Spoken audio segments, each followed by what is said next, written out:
你还有印象当时因为嘉宾们都来画你的脸嘛，哪个嘉宾画你画的最狠，然后哪个嘉宾算是对你最温柔的？画的比较轻的就是花花吧。花花是一个非常温柔的人，我觉得。然后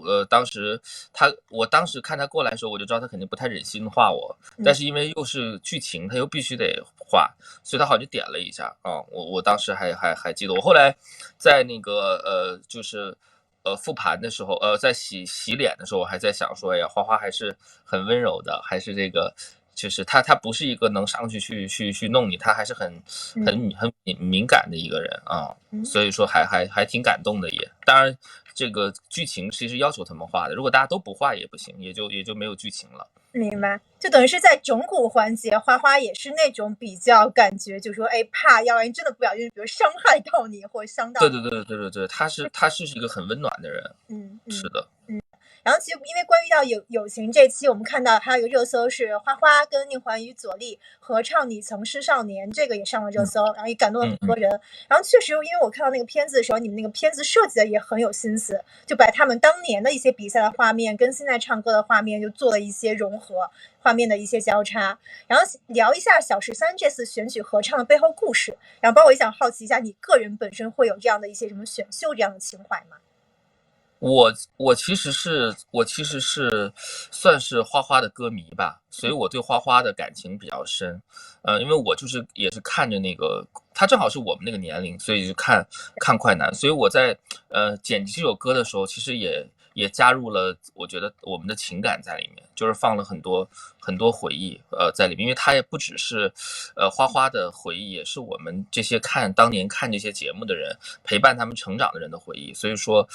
我们在剪这首歌的时候，可以如果是真的看了比赛，会感觉到我们是很用心的在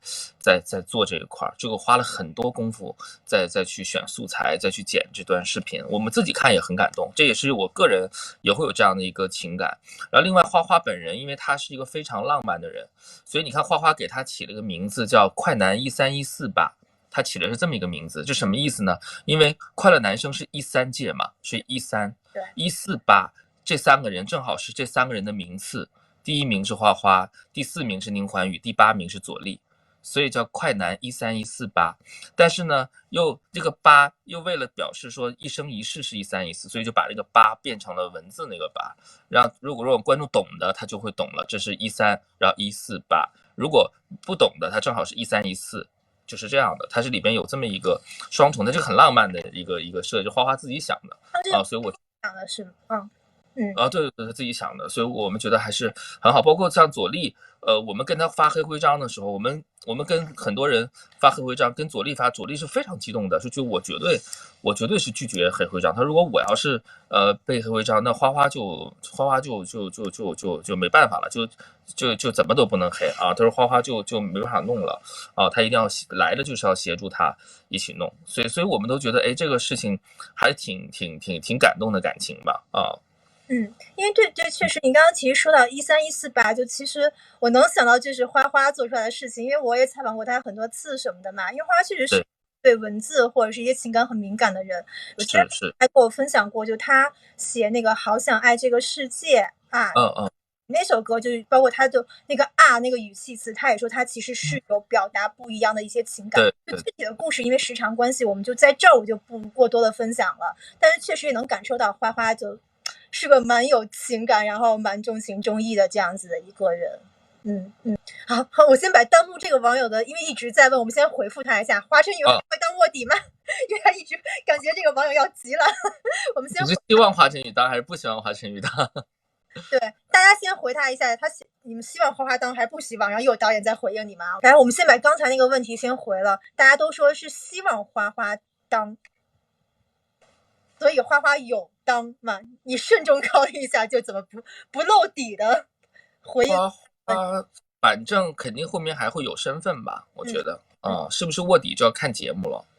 就反正也会给花花安排很特殊、很精彩的身份。就能对，但是花花已经很厉害了。现在那个我们请这个就是飞行嘉宾，比如说那个就是玛丽姐来录了这个就是《妖猫传》这期节目，她有很多身份，花花就已经达到了手杀手艳的地步了。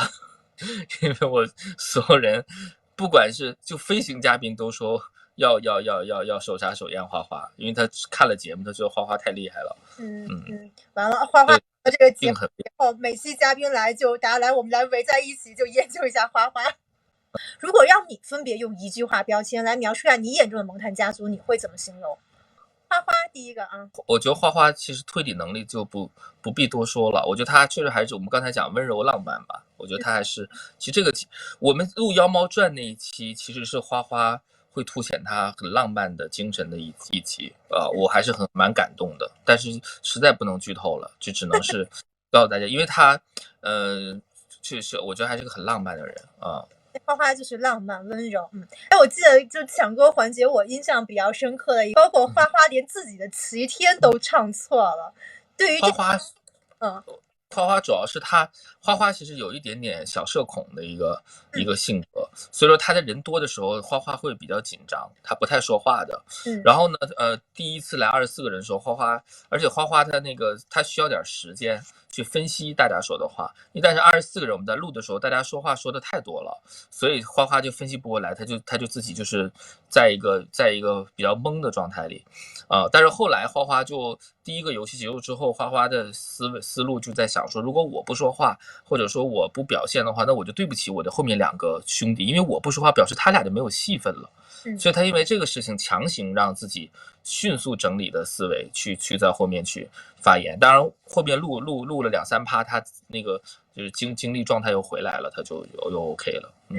对，有看出来，包括就也是因为他前面可能感觉比较人一多，有点就不知道怎么说话表达。对，有点社恐好像。对，我这边还有最后一个小小的问题，就是因为我们不是8组蒙探家族和他们朋友，如果当天晚上收工之后，8组人都邀请你去跟他们一起吃夜宵，分别你设想你最有可能加入的哪一组是谁？原因是什么？我会先选择跟花花他们吃吧。因为花花是个吃货，他的选的店比较好吃。他选的那个比较好吃，但是花花也很两极，他有的时候会选很好吃的店，比如说杭州他会花花推荐给我一个很好的饭店，我跟花花去吃完以后，我就把这个推荐给了 baby，baby 也去吃，然后 baby 又推荐给了其他人，我们后来又推荐给了沙哥，然后呢我跟沙哥去吃，跟沙哥推荐给了杨迪，又跟金靖去吃，反正就是同样一个店，我们所有人都去了，因为确实很好吃。这个是，但是花花也很喜欢吃那些路边摊啊什么的。我们在横店开会，楼下有个路边摊，也发现了花花在吃饭。前2天我正好在录影开会，我说你怎么还在吃这个路边摊？他很喜欢烧烤啊什么，大家在一起吃所以最后结果可能就因为花花这个推荐，所以你们这8组人最后都跑到了一家店，同时的那家店去吃。花花有没有跳舞？好像有扫黑那一期跳的还挺好的，出场的时候，对，有一个哪种那个热舞还是那种比较猛的热舞？好的然后花花也说，他以前有的时候休息累了也会玩游戏啊什么的，就比如说在放饭的时候，在休息的时候，花花在蒙探1次游戏都没有打开，因为全程在休息的时候也休息不好，都在都在思考，都在推理。跟花花跟耀文下象棋的那一场，你们这是在炕上下象棋吗？对，因为我们是乡村爱情嘛，我们乡村爱情录完之后，然后我们在那个在这个上面录的右边蓝衣服这是耀文，然后这边是你。对。